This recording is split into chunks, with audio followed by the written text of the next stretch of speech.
Hello, and you're watching the History Fella channel. And I'm here today with a quick book review. And our book review is of The Red Devils on D-Day by Neil Barber, published by Saberstorm Publishing. And I'd like to give my thanks to Daniela Lipscomb for allowing me to read and review this book. Red Devils on D-Day by Neil Barber. When we think of the British 6th Airborne Division on June 6, 1944, our minds usually flash to the textbook perfection of the glider assault on Pegasus Bridge or the cinematic violence on the Merville Battery. In Red Devils on D-Day, the river dives bridges from the drop zone to destruction. Historian Neil Barber reminds us that the sources or the success of the invasion hung just as heavily on a series of messy, frantic and lesser-known operations that were scattered across the flooded Normandy countryside. Barber, already regarded for his deeply researched chronicles of the British paratroopers, in this book delivers one that is an act of masterclass in microhistory, shifting the focus to the critical demolition missions along the river dives. The strategic puzzle handed to the 6th Airborne was an incredibly high-stakes one. They had to isolate the entire invasion beachhead from German army moving in from the east. This meant that some units were holding bridges open, others had to blow them up, and Barber's narrative thrives in detail and sheer friction of the night drop. Nothing went according to plan. Heavy cloud cover and intense anti-aircraft fire turned the drop zones into a lottery.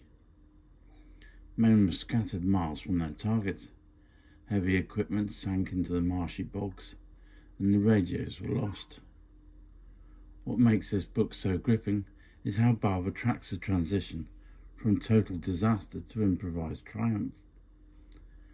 Deprived of their original units and officers, small bands of isolated paratroopers and Royal Engineers did what elite soldiers do. They improvised. Forming an ad hoc squad, with whoever stepped out of the darkness, they marched towards their objectives and systematically destroyed the bridges over the device, sealing off the Allied flank just in time. Rather than analysing the battle from a comfortable and modern bird's-eye view, Barber builds his narrative from the ground up. The backbone of the book is an incredible collection of personal diaries, letters, and interviews gathered over the years of dedicated research. The author steps back and lets the veterans do the talking. The prose puts you directly in the mud of the French marshes. You experience the terrifying disorientation of jumping into enemy territory, the tension of creeping through silent villages, and the immense pressure placed on the sappers who had to wire their bridges for demolition while under fire. It is a deeply humanising look at the combat that honours the vulnerability of soldiers just as much as their bravery.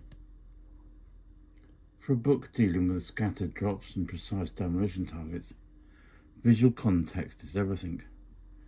Barber and his publishers have done an excellent job supporting the text with a wealth of archival imagery and, crucially, clear, detailed maps. These maps are an excellent part of the book, and they allow the reader to make sense of the nocturnal confusion, transforming what could have been a confusing list of French hamlets into a clear and understandable tactical picture. My final verdict on this book is that Red Devils on D-Day is a vital piece of Normandy puzzle. Neil Barber has written a book that is both meticulously detailed for the hardcore military buff and deeply moving for the casual history reader. It proves that the triumph of D-Day wasn't just a product of grand strategic planning, but of individual initiative and sheer grit in the or in the face of total chaos. I personally would give this book a 9 stars out of 10. That is Red Devils on D-Day by Neil Barber, published by Saberstorm Publishing. And I'd like to finally give my thanks to Daniela Lipscomb for allowing me to read this book. If you've got any comments, please feel free to put them down below this video, and please give the video a thumbs up. I shall see you in the next video. Thank you very much.